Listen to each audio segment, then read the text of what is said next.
Estude. Estude muito, porque é uma área que a gente precisa saber onde estamos pisando, né? Qual é o lugar que a gente está pisando para poder, de fato, ter uma evolução de vida. Porque se a gente não souber onde está pisando, a gente pode cair.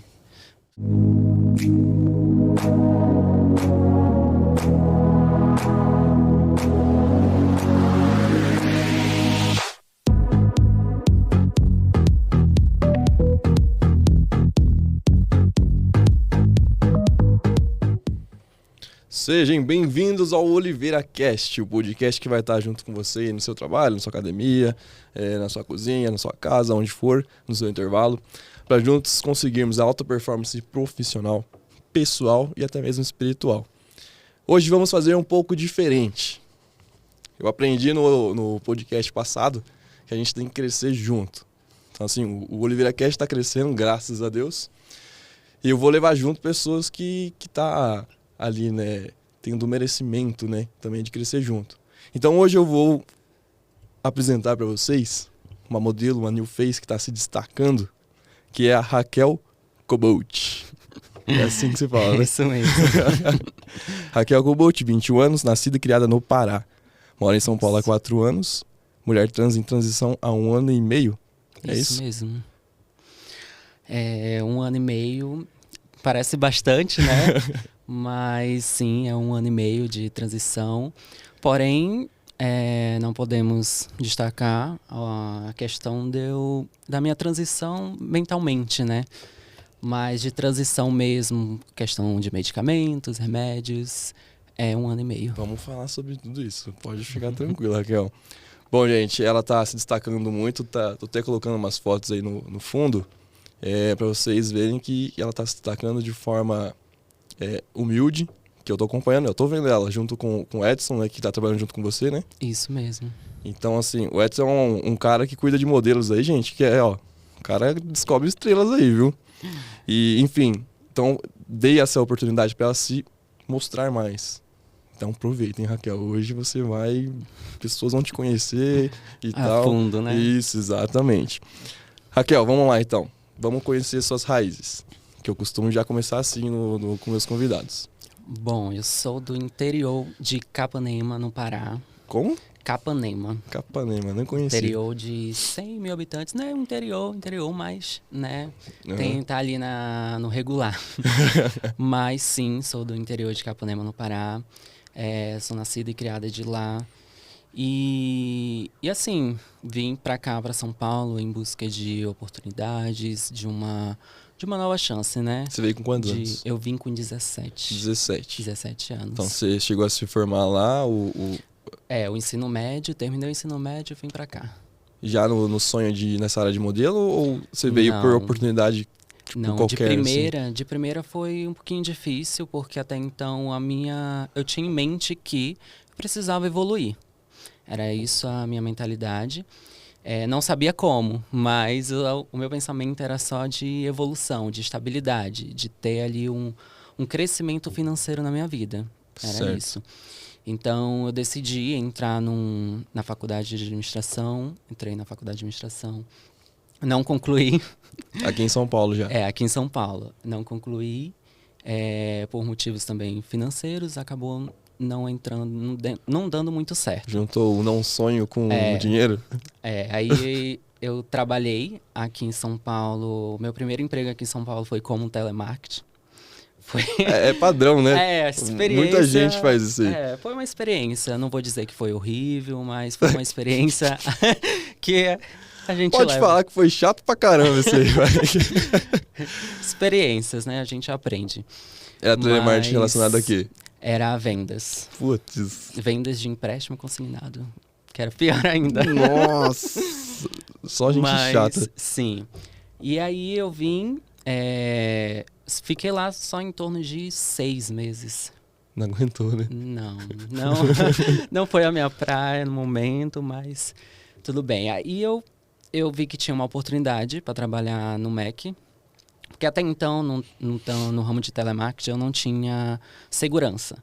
né? Digamos assim, eu tinha uma certa segurança por não estar sendo registrada de carteira e tudo mais. Não tem crescimento também, né? E também não tem crescimento, exatamente. E aí eu entendi, uma amiga minha indicou com relação de eu estar no McDonald's, trabalhar no McDonald's, trabalhei. Quanto tempo que você ficou no Fiquei McDonald's? 1 ano e 7 meses no McDonald's. Fiquei 6 meses como atendente somente.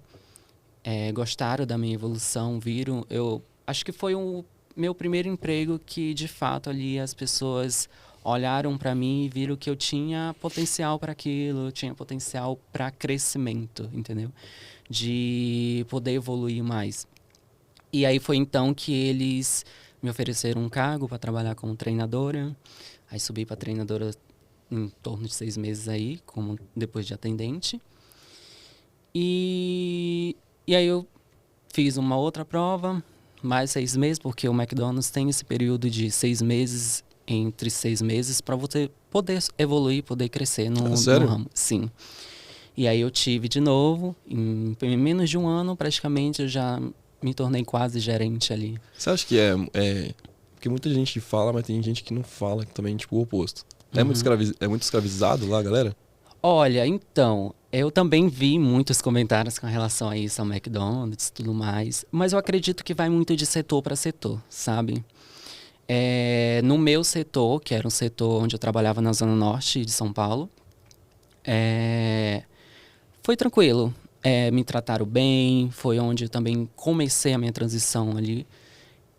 Foi nesse período? Foi nesse período, então foi incrível, entendeu? Foi incrível, não tenho comentários negativos com relação... Mas assim, é trabalho, né? Claro, McDonald's é pra quem realmente quer pôr a mão na massa, né? Sim, é porque assim, é muita questão de público, né? O público é muito maior ali, então... Sai do telemarketing. Trabalhar com o público tem o seu diferencial aí. Mas ao todo foi uma experiência muito boa, eu agradeço muito a todos envolvidos lá, as gerentes, os treinadores, as pessoas que estão envolvidas, que foram envolvidas comigo, que inclusive levei alguns deles para o desfile do Edson, compareceram, e isso foi incrível, né? Foi incrível, eles falaram para mim, Raquel, eu estou muito feliz por você ter tido essa evolução, a gente sabe como é difícil, a gente sabe como a gente batalha, né? E é isso, tipo, a gente tenta lidar com tudo, né, na maior tranquilidade, mas no fundo a gente entende que é difícil, que a gente tem que batalhar muito para poder ter um crescimento, para ter uma evolução. E eu tive lá uma evolução. Certo. Aí saiu do McDonald's. Aí eu saí depois de 1 ano e 7 meses de lá. Saiu porque teve uma outra oportunidade? Eu tive uma outra oportunidade para entrar na área administrativa, que era a área que querendo ou não ainda estava ali no pé, e que era, eu acredito que é muito mais a minha cara envolvendo com a administração. E foi então que eu tive a oportunidade de entrar numa clínica médica. E até então foi até uma experiência bem engraçada. Eu fui como estagiária. A entrevista era como estagiária. Sim. Até então, a gente fez a entrevista e tudo mais. E a recrutadora, né, do RH, ela olhou para mim, ela entendeu, né, a lógica do porquê eu estava ali. E ela foi e me indicou. Eu disse, Raquel, vou te falar uma coisa. A gente viu que você tem muito mais potencial para isso. E assim, não te conheço, né? Estou conhecendo agora você, entendendo a sua história, entendendo das suas experiências. E a gente quer te oferecer uma oportunidade para você ser registrada. Legal, não como estagiária. Você foi se destacando em cada trampo que você foi, né? Aí eu não fui mais como estagiário, eu já fui como um CLT normal, promovida ali diretamente na área administrativa. Certo. Nisso já trabalhava como modelo? Ainda não. Ainda não? Então vai lá. Ainda não. Depois dessa área, que eu fiquei poucos meses, fiquei 7 meses só, eu entendi, no fundo, que todo mundo já falava pra mim, né? Dizia, Raquel, eu acho que o seu foco não é aqui. entendeu? Seu foco não é aqui, você precisa focar em outra coisa. Um amigo meu me disse isso. E aí eu entendi, né? Por conta de um namorado meu me indicou essa oportunidade de eu entrar nesse ramo, né? Ele está comigo hoje. E eu acredito que foi a minha maior motivação, foi ele. Porque até então a gente entende as nossas batalhas, né? Uhum. Então, para mim, eu entendia que modelo tinha que ter dinheiro, entendeu? E tem, na verdade. Você precisa ter aquela estabilidade ali para você poder investir nisso. E até então eu não pensava nisso. Por quê? Porque o meu privilégio, a minha dedicação maior ali era sobreviver. Sim. Entende? Porque até então eu tô sozinho em São Paulo. Entende? Eu tô sozinho em São Paulo, ninguém me ajuda com relação a nada. Eu tenho que correr atrás das minhas Seus coisas. familiares ficaram lá no... Todos eles estão no na Pará. sua cidade, Pará. Inclusive, faz o quê? Quase 5 anos já que eu não vejo a minha mãe. Então, tem esse meio aí, né? Pera aí, vou dar uma pausa rapidinho, porque assim, é o que eu costumo dizer. O New Face é o modelo que vai entrar na área. Tem muita gente que fala assim, é o meu sonho, eu quero, não sei o quê. E eu falo e eu vou batendo essa tecla sempre. Primeiro o perreco acontece, já começa a chorar, já começa a desistir, que não sei o quê. No caso dela, foi meio que de paraquedas, né, entre aspas. Sim. Mas mesmo assim, já demonstra determinação no que quer. De forma, seja modelo ou não seja modelo, você já mostrou que tem determinação e você quer, bate o pé e faz. Então, assim, eu falo isso porque tem muita gente que é mimimi. Em qualquer tipo de carreira. Então, assim, temos um exemplo agora, a Raquel, que é determinada. Resiliência. Então, foi... na verdade, até hoje, né, tá sendo complicado, mas a gente tenta dar o nosso máximo, tenta dar nossa dedicação no máximo. Eu tô me dedicando o máximo com relação a isso, porque eu entendo que não é só uma carreira, é a minha carreira. É uma carreira que eu tenho que construir. É uma coisa que vai estar ligada à minha vida. Tá, o seu namorado indicou, né, que você falou. Isso, foi ele porque que... Ele se ligou que você tinha esse potencial como modelo. Exatamente. Como é que fez a indicação? Então, que na verdade foi indicação, foi um incentivo, né? Sim. Na verdade. Foi um incentivo, ele me incentivou a isso, dizer que... esqueça. Esqueça tudo. Eu tava passando por alguns momentos com relação à empresa também. E lá aí ele falou... Clínica? Isso, lá na clínica. E aí ele falou, não, esqueça tudo. Eu acho que você precisa focar em uma coisa que eu acredito que possa ser pra você. Entendeu? Que eu acredito que você já pensou nisso, mas você não pensou porque você tem medo. E era verdade? E é verdade, né? Eu tive esse medo, então eu ocultei isso dentro de mim, entende? Ocultei e acabei querendo me jogar de fato. Não é eu não aconselho, real, eu não aconselho. O quê? As pessoas saírem do emprego assim, do nada, pra quê? Entendeu? Não aconselho. Porque é algo assim muito incerto, né? É algo incerto, é algo que vai trazer retorno, possa ser que traga, mas é uma coisa muito incerta, uma coisa insegura, que querendo ou não, você precisa estar preparado para isso. Por quê? Modelo não é questão de 1 mês, 3 meses, 4 meses, que só você estando ali, se dedicando 100%, vai achar que você vai ter uma carreira evoluir numa carreira mais digna sólida, no final, entendeu? Uma estabilidade, porque você não vai, entende? Uma estabilidade de uma carreira de modelo, pelo que eu vi, pela experiência que eu tenho das outras pessoas que me falaram, é em relação a isso. Carreira de modelo, você tem que estar ali firme, cerca de 1 ano e 2 meses. Mas assim, é uma coisa que você tem que colocar a sua carreira que você faz agora, conciliar com a carreira de modelo, entende? Porque, querendo ou não, é uma insegurança ali. Sim. Que se você não estiver preparado, pode acontecer besteira, entende? Então, é uma coisa muito de você pensar, entendeu? De fato. Se é isso que você quer, corra atrás. Mas não desiste, não largue tudo assim, que nem eu fiz, porque é uma coisa que a gente não pode fazer. Não pode, jamais. A gente precisa ter um fundo ali, um fundo de garantia, numa coisa sólida, uma coisa estabilizada, porque senão... Hoje, a carreira de modelo é um plano A ou um plano B? Ó, Em que sentido? na vida financeira, sei lá, Plano A. no seu sonho. Se for, de fato, o seu sonho, se for, de fato, isso que você pensa em querer pro seu futuro, plano A, com certeza. Mas pra você, tá sendo um plano A? Tá sendo plano A. Os plano B são as coisas para sustentar o plano A, entende? Uhum. Que é exatamente isso que eu tô falando. Se é o seu sonho, se é a sua dedicação, corra atrás. Porém, não largue assim tudo pra querer só ficar naquilo que uma hora pode dar merda, uma hora pode acontecer. Pode falar isso? Pode falar, pode dar bosta aí. Isso mesmo. Então, pode acontecer alguma coisa e acabar você perdendo tudo e não tendo nada no final. O seu plano B tá sendo o quê hoje? Meu plano B hoje, no momento, tá sendo o meu fundo de garantia.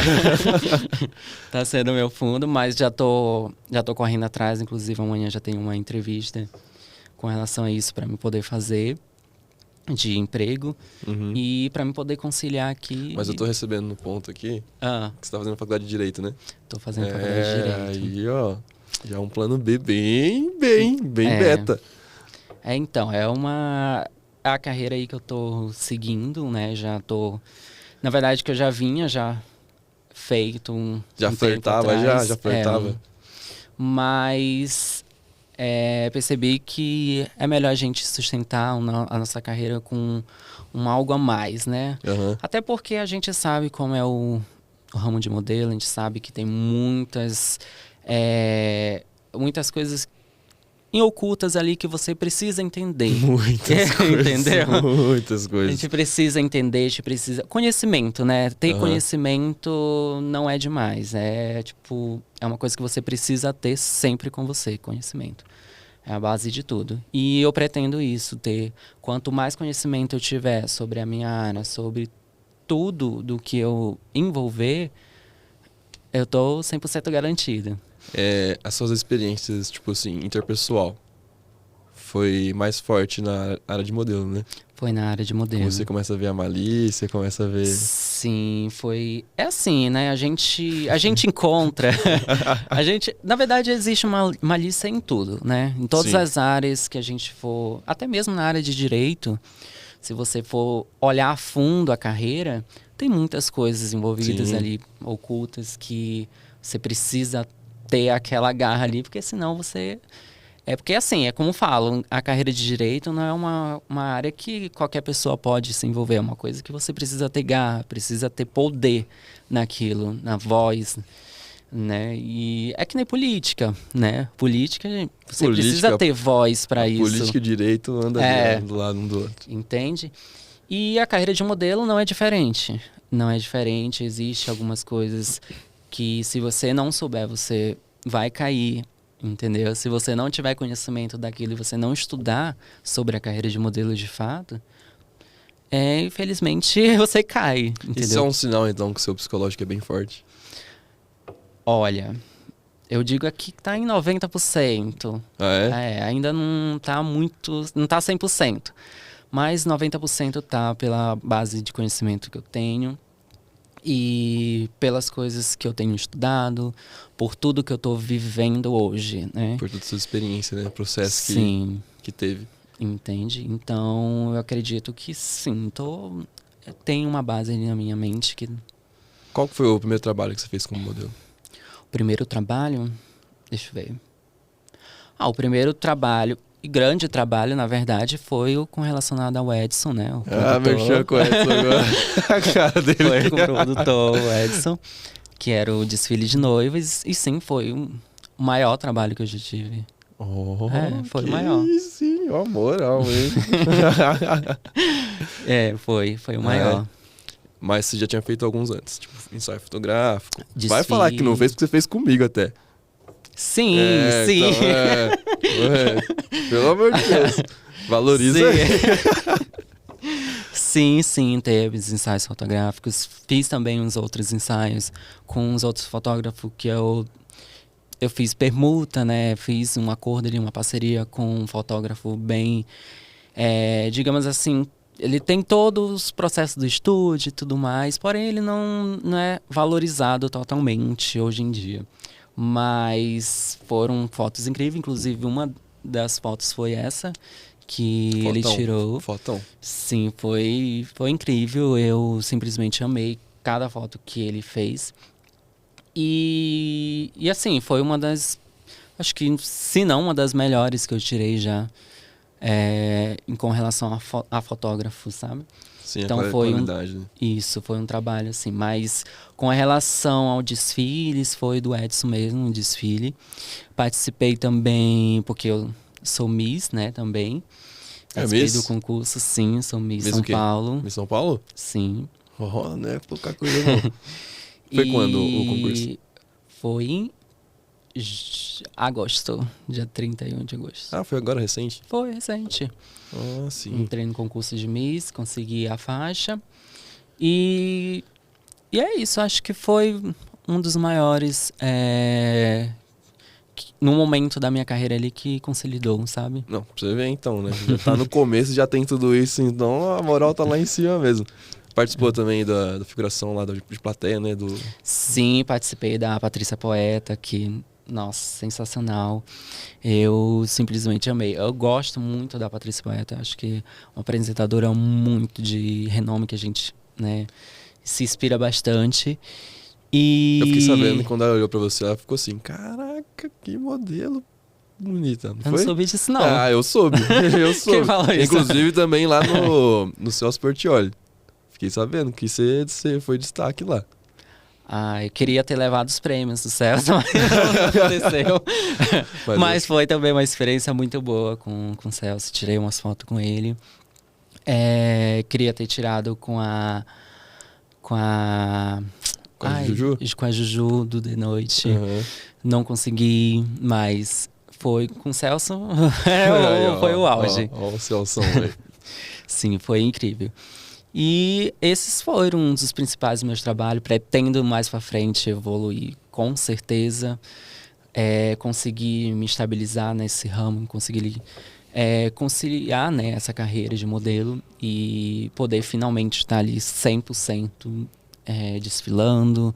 Como meu maior objetivo hoje, né, seria a São Paulo Fashion Week, poder estar nessa carreira de modelo de desfiles, com relação a desfiles, ia ser incrível. Bom, posso dizer com total autoridade que você está no caminho certo, que é que eu falei já também, você vem destacando pela sua humildade, a gente vem observando você, tanto o Edson quanto a minha pessoa, que você fica na sua, você faz o seu trabalho, tá lá, pediu pra fazer, faz. Chamou de última hora, né, Edson? Última vem, hora. Quando chama de última hora vem, já foi umas 3 vezes já, não foi? Aí vem modelo que fura, aí tem que fazer o quê? Chama quem é de responsa, né? Aí chamou a Raquel, já foi umas 3, 4 vezes já, né? Na responsabilidade. Olha a sorte, viu? A sorte que eu sou uma pessoa muito rápida, muito ligeira com as coisas, porque senão não ia dar certo. Então continua assim que você tá no caminho certo. Certo. Na área profissional, você tem algum mais, tipo assim, objetivo na área de modelo, por exemplo, entrar em outro concurso? Sim. Inclusive tem um que eu já estou ali selecionada para poder fazer, que é o concurso de Miss São Paulo. Espero conseguir, né, para poder entrar no Miss Brasil. Se eu conseguir, vai ser uma grande vantagem, vai ser uma grande conquista, né, na verdade, de poder estar no Miss Brasil. Você concorda? Eu ia até fazer essa pergunta e acabei esquecendo, mas vou fazer agora. No começo, porque você tá no começo da carreira, já tá se destacando, tá indo bem. Você acha que no começo, pra você ser lembrado, tem que ser visto, certo? Sim. Então, eu falo isso porque, assim, às vezes você acaba aceitando jobs, uns trabalhos na faixa, né? Justamente pra aparecer. Você concorda com isso? Sim, concordo bastante. Até porque é início de carreira, né? Eu digo isso por experiência própria. Você não adianta você querer entrar, por exemplo, no ramo de advocacia, querendo já saber de tudo, querendo já achar que você é o máximo, que você já está ali como supervisor, porque não é assim, né? Eu, como vim do MEC, sei muito bem como é isso. A gente passa por etapas, são etapas. Atendente, treinadora, gerente de área, e assim vai. É a mesma coisa no ramo de modelo. Para você ter conhecimento, para você poder evoluir de fato, você precisa passar por todos os altos e baixos, por todas as coisas que aparecem para você. Certo que tem alguns casos que a gente tem que pensar bem, olhar se é de fato uma coisa boa para sua carreira, porque não venha denegrir a sua imagem, né? Mas de resto, a gente precisa saber onde é que a gente se encaixa ali para poder ter uma evolução. Como você falou, né? A gente precisa ter humildade e reconhecer que a gente está ali, que é nosso processo. Entende? Se a gente veio de baixo, a gente vai começar pelo de baixo para depois evoluir com o passar do tempo. E como eu falei, modelo não é questão de 3, 6 meses que você vai chegar lá no topo. Que você vai entrar numa Vitória Secret assim, Edson. que você vai entrar num Vitória Secret da vida, que não vai, entendeu? A Gisele mesmo é uma delas, né? Recebeu o quê? 46 nãos para ser escolhida em uma agência. Exatamente. Entende? Então, assim, se nem a Gisele, que é a Gisele, passou por isso, quem dirá nós, né? Então, não, obviamente, né? Tirando o nosso privilégio e tudo mais, mas é assim... de fato é sobre a gente esperar o nosso tempo, né? Que uma hora a gente chega, uma hora a gente vai subir sem prejudicar ninguém, sem passar por cima de ninguém. E eu acredito que eu penso muito com relação a isso, sabe? Caraca, meu. Podia acabar o podcast agora já. Tá, vamos falar agora do seu pessoal, da sua vida pessoal. Vamos lá do início de novo. Uhum. Porque você falou que tá em transição há 1 ano e meio, né? 1 ano e meio. De medicamento, sim, 1 ano e meio. Certo. Desde dos princípios, você já sabia o que você era? Olha, a gente sempre sabe. A gente sempre sabe. Mas tem pessoas que, infelizmente, acabam descobrindo um pouquinho mais tarde, por conta de algumas coisas que acontecem na vida pessoal da pessoa. Mas, no fundo, a gente sempre sabe que a gente nasceu em corpos errados, entendeu? Que a gente entende que não é aquilo. A gente olha no espelho e vê que não é aquilo que a gente é para ser, entende? Então, eu acredito que, na minha visão, né, pelo minha experiência, sim, foi muito antes, bem antes, né? Eu acabei não frequentando, não evoluindo, digamos assim, como mulher trans, por diversas coisas, né? Minha família é evangélica. Então, assim... Você nasceu na igreja? Não nasci na igreja. Na verdade... Você era trombadinha, você não ia. Não, na verdade, eu fui a incentivadora de colocar minha família na igreja. Aí depois que aconteceu da minha família entrar na igreja, foi... Não, conta aí. Foi, eu tinha 10 anos que eu entrava... Eu gostava muito de frequentar a EBF, Escola Bíblica Dominical, de férias. Nossa! Que tapa na cara, mano! Eu gostava bastante.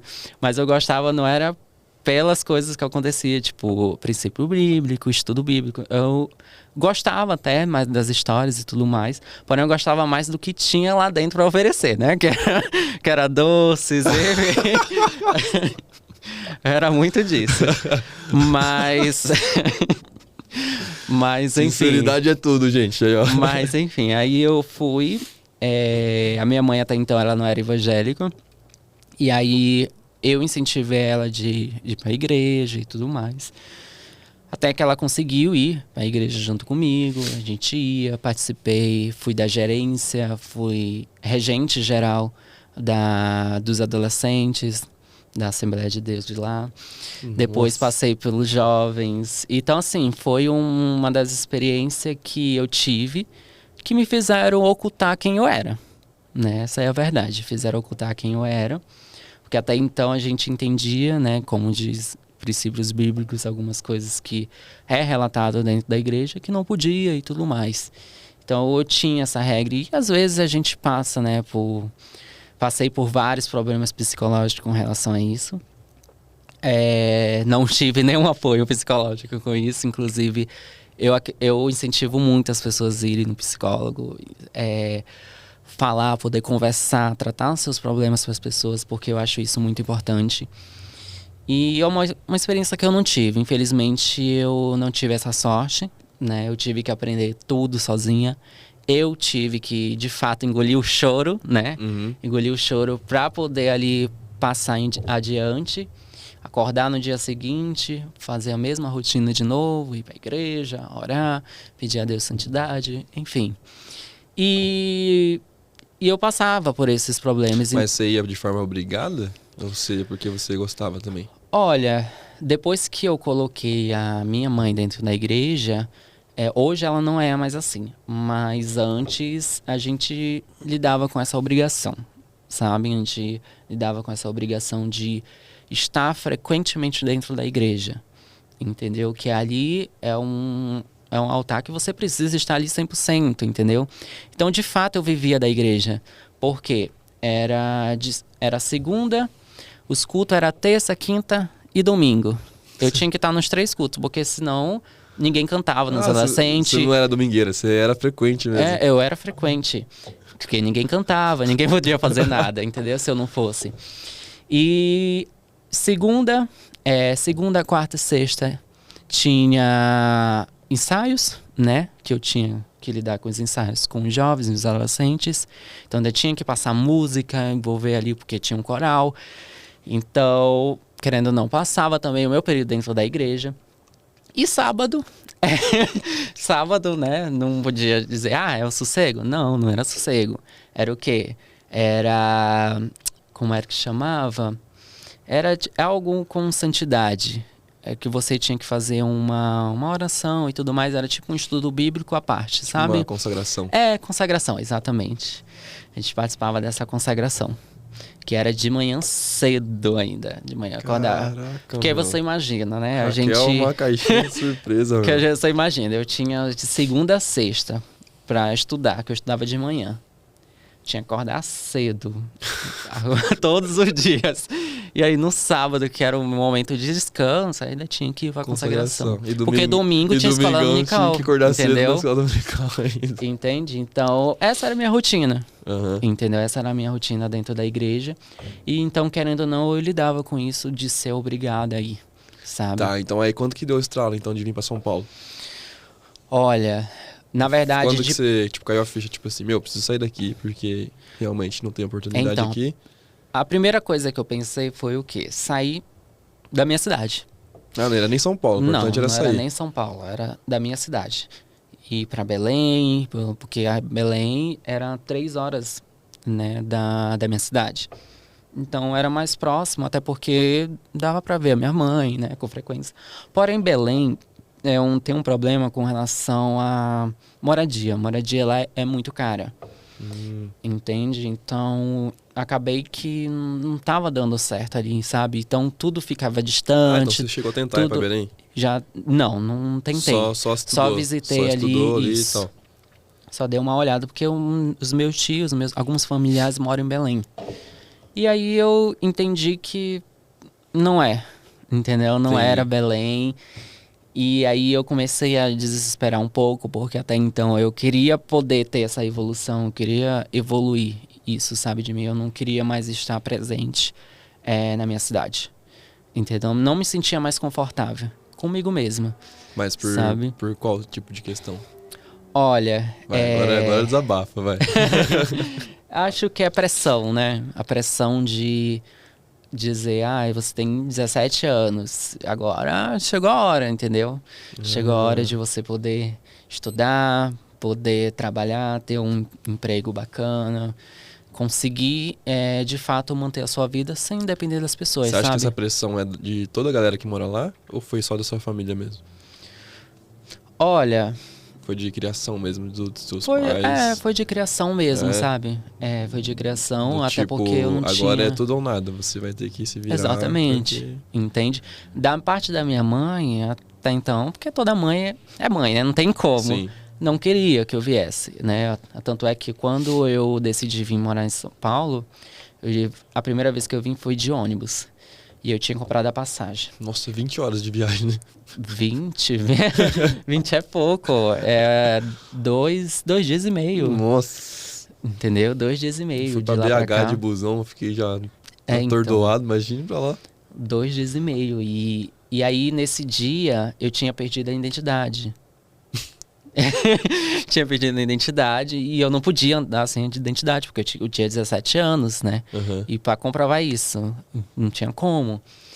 E aí, como eu falei, né? É uma cidade pequena. Todo mundo ali dá pra se conhecer, né? Todo mundo se conhece, todo mundo tem a vista ali. E aí teve uma senhora que foi, viu a identidade, falou, tá aqui, é a sua identidade e tudo mais, você tinha perdido. O bom é isso, né? E aí eu entendi, né, que foi tudo plano de Deus, né, na minha vida. Não tinha como eu não vir. Essa é a verdade. Tudo era baseado em eu vir. Nem Sim. minha mãe mesmo, depois, ela não se importou com tanto isso, sabe? Se importou com relação a, tipo, segurança, entendeu? O que eu iria fazer da minha vida se eu chegasse aqui, sabe? Mas de dizer que ela se sentiu insegura com relação a mim, de dizer, vai dar errado, não, ela não pensou nisso. Ela incentivava, então. Ela incentivava. Tinha um certo remorso, mas Sim, incentivava. sim. E aí eu entendi que, de fato, é São Paulo e São Paulo eu vou viver aqui, eu vou... E quando você veio, você já tinha um lugar pra ficar, assim? Tinha um esquema? Ou... Morei em pensão. Nossa, mano. Morei em pensão lá na Zona Norte. Eu morei o quê? Eu morei 2 anos. 2 anos, 3 anos de pensão. Com 17 até os 19, então. Assim, mais ou menos. Exatamente. 20, na verdade. 20. Ali na porta dos 20. Fiquei em pensão, morei em pensão com quarto compartilhado. Com quarto compartilhado. Fiquei anos ali com quarto compartilhado. Pera aí, vamos parar na pensão por enquanto. Vamos fazer um merchanzinho aqui pra deixar a galera tensa aí. Vou falar da King Oliver. Ó. Inclusive até trouxe um aqui. Raquel, põe aí pra gente fazer um merchanzinho, vai. Ó. Estiloso, hein? Caraca, Gostei, olha. Gente, King Oliver é uma marca de óculos. Temos os melhores óculos estilosos, bonitos, belos, todos com proteção pro seu olho. O Instagram é King_Oliver Sunglass. Você pode ver aí na Raquel aí, ó, que é bem estiloso, é confortável, né, Raquel? Nossa, demais. Faz o meu merchan aí, vai. Olha, incrível, viu, gente? Maravilhoso o óculos. Compre. Então vai lá, vai no Instagram, segue, dá uma olhada lá, gente, no estilo que você quer, chama no direct que a gente vai falar pra você o preço, o valor e manda o frete pra todo o Brasil. Então é isso aí. Isso aí. Ó, curtiu? Curti, já quero um. Já fica aí, ó. Fica deixa aí, ó. Então tá, pensão. Tava lá na pensão. Então, aí eu morei na pensão por um tempo ali. Por um tempo não, né? Por uns anos aí, bem... Mas assim, você diz, foi ruim? Olha, eu acho que eu já apanhei tanto na minha vida que acho que isso não interfere mais, sabe? Uhum. Mas assim, encontrei grandes pessoas, tive umas boas amizades, né? Tive ali amizades de fato verdadeiras, né? Algumas nem tanto. Enfim, a gente vai trabalhando ali conforme o tempo vai mostrando, né? E aí eu conheci, sim, várias pessoas ali, várias pessoas passavam, né, e ia. E aí eu entendi que, de fato, a pensão é uma coisa que eu precisava melhorar na minha vida. Nessa época você já tava no telemarketing? Nessa época eu já estava no telemarketing. Tava no telemarketing, aí depois fui pro Mac. No Mac eu já estava lá, ainda. No McDonald's eu ainda estava lá. Tava lá segurando dinheiro, né? Tipo, Tava. vou pegar um lugar melhor. Sim, eu tava vou segurando. juntar uma grana aqui pra ir num lugar melhor. Aí, depois da pensão, eu continuei morando em pensão, só que aí eu morei em quarto individual. Aí já peguei o meu próprio quarto. Evoluiu. Tive uma evolução ali. Uhum. Mas, depois disso, eu entendi, vamos pegar uma casa, né, vamos melhorar. Que agora estava subindo já estava como treinadora no Mac, então já estava ganhando, querendo ou não, um bom valor ali que dava para me estabilizar. Você já namorava? Não. Não, tava solteiro. Não, tava solteiro. Conheceu o namorado aonde? Só pra saber só. Então, é uma longa história. Ele já era da pensão, só que eu não olhava. Não, só que eu não olhava. Não? Não olhava. Não tinha, assim... nada com relação a ele. entendeu? Não entendia nada com relação a ele, só via assim, meramente, sabe? E aí... Mas ele te olhava. Aí, Mas ele te olhava. Aí eu já não sei, aí tem que trazer ele pra saber essa história, que até hoje não me conta. Mas, depois que eu saí da pensão, que aí eu fui morar de fato numa casa, só minha, já com uma amiga, que eu tinha convidado de trazer uma amiga minha pra poder morar comigo. E aí, foi onde ele olhou no Facebook e tudo mais. Olhou no Facebook e aí ele deu um primeiro oi ali, a gente foi conhecendo. Entende? Mas a gente já tinha um primeiro contato ali na pensão, só que ninguém se falava, até porque era uma rotina, né, na verdade. Muito pegado, né? Sim, era tipo trabalho, dormir, trabalho, pensão dormir. Só pra tomar banho e dormir. Exatamente, só. Entendeu? Então não tinha isso de dizer que era um luxo, que a gente saía. Não tinha como. Porque até porque eu trabalhava de segunda a domingo, né? Eu acho que seu psicológico não aguentava, tipo assim, não tinha nem tempo pra seu psicológico cair, né? Não tinha. Eu tenho que lutar ou luta ou luta, eu né? lidei com a rotina, sabe? Eu acho que esse foi o meu grande potencial. Eu não pensei no negativo, sabe? Dizer, ai, caramba, de novo ir pra esse emprego mundo chato. Cruel. Entende? Eu não pensei nisso. Eu fui na rotina. Dizer, eu tenho que ir porque eu preciso disso. Eu fui com foco, entende? Preciso disso, desse dinheiro pra isso e isso. E aí eu fui seguindo em frente com a relação. Mas dizer que eu fui negativa, que eu odiava... Não tive nem tempo pra isso, né? Certo. Tive nem tempo. Mas foi bom enquanto durou ali. Mas a intenção nossa é sempre evoluir, nunca estar ali parada, né? Porque esse era o meu maior medo. Sim. Era eu estar aqui em São Paulo e ficar parada, sabe?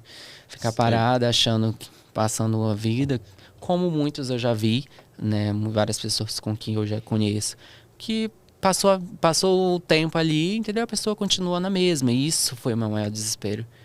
Entende? Esse é o meu maior desespero até hoje.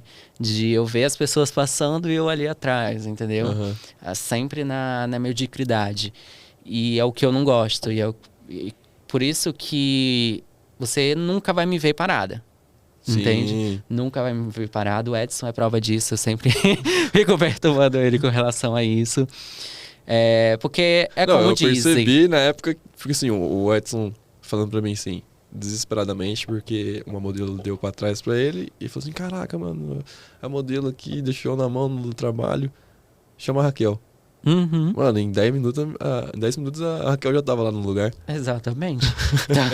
Então é bem isso, entende? Eu não gosto de ficar parada. Eu acho que quanto mais eu fico parada, mais a gente tem pensamentos a cair, entendeu? De fato, cair mentalmente, pensamentos, né, que eu digo, e acabar querendo agir o contrário, né, achando que às vezes a nossa mente nos sabota, né, essa é a verdade. Se a gente não trabalhar a nossa mente, ela nos sabota e acaba nos prejudicando e não tendo futuro nenhum com isso. Então eu sempre tive esse receio, sabe? Sim. Mesmo que eu esteja em casa fazendo nada, eu vou lá, sempre dou um jeito de dar uma estudada em alguma coisa, ver uma reportagem dali, ver alguma coisa ali, envolvendo com moda. Certo. Sempre pra estar tendo conhecimento, sabe? Tá. No seu mundo profissional você já tá mostrando aí que a sua evolução tá sempre constante e que Deus te abençoe cada vez mais. No seu pessoal, você acha que a sua maior evolução foi quando teve a transição? Olha, boa pergunta. Boa pergunta. Peguei na curva agora. Mas eu acho que não. A transição foi um extra. Sério? Foi um extra.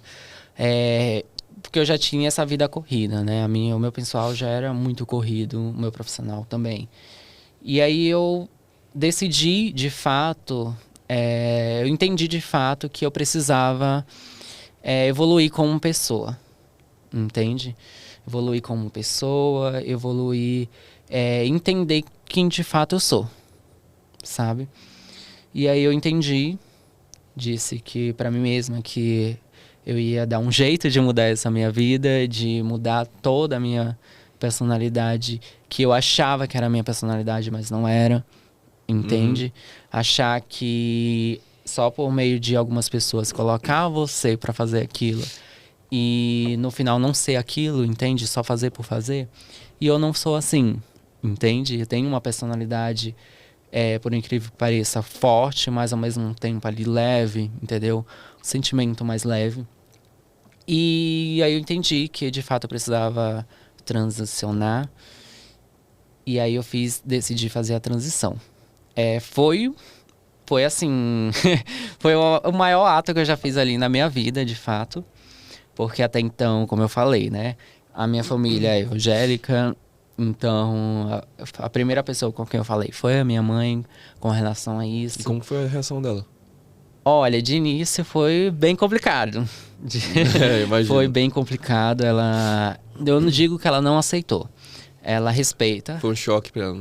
Exatamente, ela ficou em choque por algumas circunstâncias que a gente tivemos ter que passado, mas ela acabou se magoando com isso, entende? Se culpando, digamos assim, se culpando por conta disso, achando que é culpa dela e tudo mais. Mas eu entendi que não era, entendeu? Não era culpa dela, era de fato uma coisa que eu precisava mudar em mim, entende? Porque eu não era aquela pessoa. Você acha que a transição, até no seu profissional, dá uma atrapalhada? Ainda tem gente que não sabe aceitar isso? Vou cutucar mesmo. Olha, bastante. Bastante. Até na área da moda? Olha, eu vou te dizer uma coisa. Pode falar a verdade, pode falar, vai. Cutuca aí que tem que cutucar mesmo. A gente que trabalha na moda, a gente sabe que em qualquer outra empresa também tem muito disso, né? Vamos trazer a diversidade, né?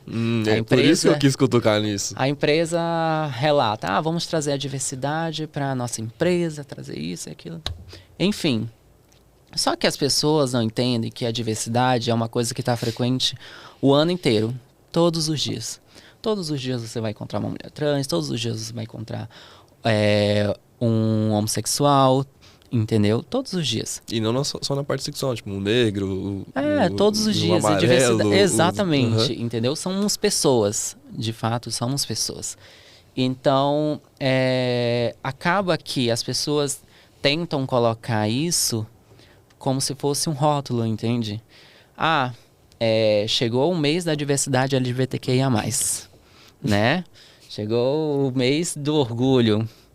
Aí vai lá, quem escolhe? As pessoas do orgulho. Só que, legal, beleza, até então você tá selecionando pessoas do orgulho e tal, do mês, para fazer propaganda, para fazer isso, para fazer desfile. Só que aí você só coloca nisso, entende? Um período, né? Só coloca isso como um período, um tempo determinado, entende? E não é isso, né? A diversidade é uma coisa que tá no ano inteiro, então você tem que tratar a diversidade como algo de fato que é normal. Normal, exatamente. Entende?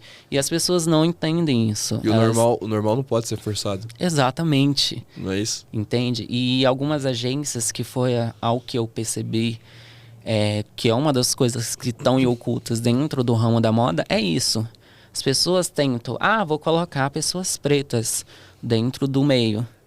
Só que elas colocam de um período ali, sabe? Sim. Não coloca o ano todo. Vamos colocar pessoas trans ali. Não, só coloca no mês de orgulho.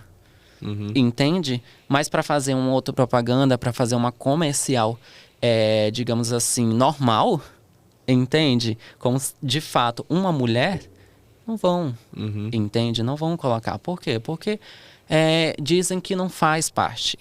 Entende? Não faz parte da família tradicional. Não faz não faz parte do conceito que eles pedem, entendeu? Essa é a desculpa. Entende? Então eu acredito que sim, tem muita preconceito ainda envolvido nisso. Preconceito embutido, que eu chamo. De acharem que só porque é um mês de orgulho gay, é só esse mês que tem que tratar as pessoas trans, dar oportunidade para as pessoas trans. E não é, né? As pessoas trans somos pessoas normais, somos mulheres normais como as outras. E temos que ser tratadas a respeito disso, entende? O respeito, independentemente de qualquer coisa, tem que ser tratado. Entende? Então, assim, é uma coisa bem comum, sabe? E eu acho que, assim, entre a moda e empresas corporativas, né, empresas na qual eu trabalho no momento, eu digo que empresas no ramo da moda têm esse tipo de preconceito muito mais do que empresas corporativas. Sério? Muito mais. Entendeu? Porque a empresa corporativa, eles querem tratar a diversidade de fato ali o tempo todo. Porque, por exemplo, eles Entende? falam, temos contratados X números de negros, X números de trans, Exatamente. então tá ali e já era, Entendeu? né? Já é como se tivesse garantido, Aham. entendeu? No ramo da moda, não. No ramo da moda, eles não vão te contratar. Vamos fazer um comercial em família. Entendeu? Vamos fazer um comercial em família.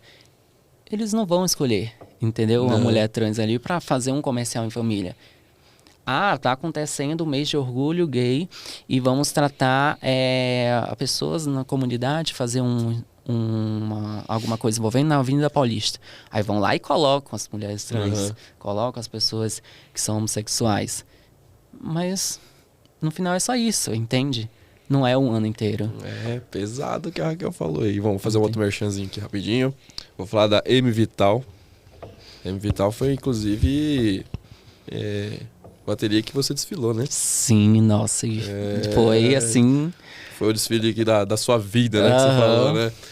Bom, gente, M Vital é especializada em trajes masculinos, porém tem os femininos também. Se você pretende casar de forma estilosa, na parte masculina, não tô dizendo, tá, gente? Você pretende casar mais estiloso, quer ir na sua formatura, quer ir em algum evento mais chique, quer causar no evento com a presença, vai lá na M Vital, porque lá tem os melhores trajes masculinos do Brasil, hein? Já falo. Se encontra ali no Tatuapé. O @ deles é m.vital_trajes_ a rigor. WhatsApp 11 972 94 3712. E pra parte feminina, vou deixar a Raquel fazer um merchan. Vai. Olha, gente, não sei se tem foto. Tem foto dele? Não tem. Não, mas pode falar. Mas pode olha, falar. incrível. O vestido de noiva que eu desfilei foi um dos maiores que eu tive, né? E assim, foi incrível, foi impressionante como cada detalhe dos vestidos, a decoração dos vestidos, a peça, né, que é feita. Incrível, eu só tenho que agradecer a Elaine, né? Elaine? Não, Elaine, não sei. Eu sei do Márcio lá. A parte masculina é o Márcio. Então, a Elaine, que ela cuidou de mim com relação à parte feminina. Só chamar por ela que ela vai escolher a melhor peça pra você. Você pretende casar? Olha, não tá nos meus planos, mas... Eu falo isso porque, assim, quem faz desfile, quem tira foto de noiva ou de noivo, tem uma certa aí maldição que dizem que não casa, não. Então já era, já perdi a oportunidade. Não, mentira. Vai casar. Eu, inclusive, vou casar, viu, gente? Um dia eu vou casar. Beleza. Parte espiritual. Você tem uma ligação espiritual forte? Tenho. Tem? Tenho até hoje, né? Porque muita gente gosta, né, de julgar com relação a isso, dizer, as pessoas estão desviadas, né? As pessoas estão desviadas do caminho que praticam. Enfim, as pessoas que são religiosas. Eu não digo nem que são espirituais. Eu digo as pessoas que são religiosas, que estão na igreja e não, de fato, são a igreja. Uhum. E assim, eu trato o mesmo meu espiritual de antigamente, de uma pessoa que sempre frequentava a igreja, e eu não frequentava a igreja só por frequentar. Eu tinha meus problemas, né, com relação como antigamente, como eu falei anteriormente. Mas e assim, foi digamos assim, que um encontro que eu tive, né, com Deus com relação a isso, que impressionante, entende? Desde os meus 8 anos de idade, eu tive o meu primeiro encontro com ele, entende? Eu tive, de fato, como se fosse uma revelação ali com ele, mostrando que, de fato, ele estaria ali comigo, independente da forma como eu sou, independente do que eu pratico, do que eu faço. Eu ainda sou eu, sabe? Eu ainda sou eu. Eu agradeço todos os dias dificilmente eu peço alguma coisa para Deus, sabe? Eu prefiro agradecer do que pedir, porque Ele sabe do meu coração, sabe? Ele sabe das coisas, do que eu passei, entendeu? Das dificuldades que eu tive que passar. E Ele esteve ali sempre do meu lado. Então, assim, o meu espiritual, muita gente lá no meu estado julgava até então, quando eu vim para São Paulo. Sempre. Sim. O julgamento em qualquer área, Sim. seja profissional, seja pessoal, vai ter o julgamento sempre. Então, quando eu vim para São Paulo, foi a primeira coisa que fizeram, né? Julgamento. Né? Julgar isso, e foi uma das pessoas que foram afetadas disso foi a minha mãe, entende? Então, o espiritual dela, querendo ou não, foi afetado por conta disso. E eu disse para ela a mesma coisa que eu vou dizer aqui. A minha vida, ela é baseada minha, entendeu? Eu sei do que eu tô passando, eu sei do que eu faço, sabe? E eu tenho um compromisso com Deus, entende? Eu agradeço a Ele todos os dias. Eu me mantenho firme ali, entendeu? De acreditar de fato que Ele existe, de fato que tudo que Ele fez na minha vida foi propósito, entende? Eu acredito muito nisso, em propósito. E é uma das razões que hoje eu tenho muita fé mesmo. Por tudo do que eu passei, desde lá da minha infância, sempre tive esse encontro com Ele, sempre tive o meu espiritual muito forte ligado a isso, sabe? Certo. Para finalizar aqui, olha para a câmera. Vamos lá. Dá um conselho para quem é new face. Olha, estude. Estude muito, porque é uma área que a gente precisa saber onde estamos pisando, né? Qual é o lugar que a gente está pisando para poder, de fato, ter uma evolução de vida. Porque se a gente não souber onde está pisando, a gente pode cair no final. Pode cair. Ótimo conselho aqui. Bom, gente, vamos finalizar agora. Raquel, foi um prazer enorme ter você aqui. Foi muito legal ter conversado com você. Gente, você que está assistindo no YouTube, segue aí, curte, compartilha no Spotify também, segue, compartilha. Muitas pessoas precisam ouvir essas experiências de outras pessoas para conseguir escolher caminhos da sua vida. Então vai lá, segue, curte, compartilha, ativa o sininho e é isso aí. Vou finalizar aqui com esse bate-papo muito da hora com a Raquel. A Raquel tá se soltando aqui, já tá mais à vontade e tal. É bom já para os concursos que ela vai participar mais pra frente. Mas é isso aí, gente. Um grande abraço, um beijo para todo mundo, viu?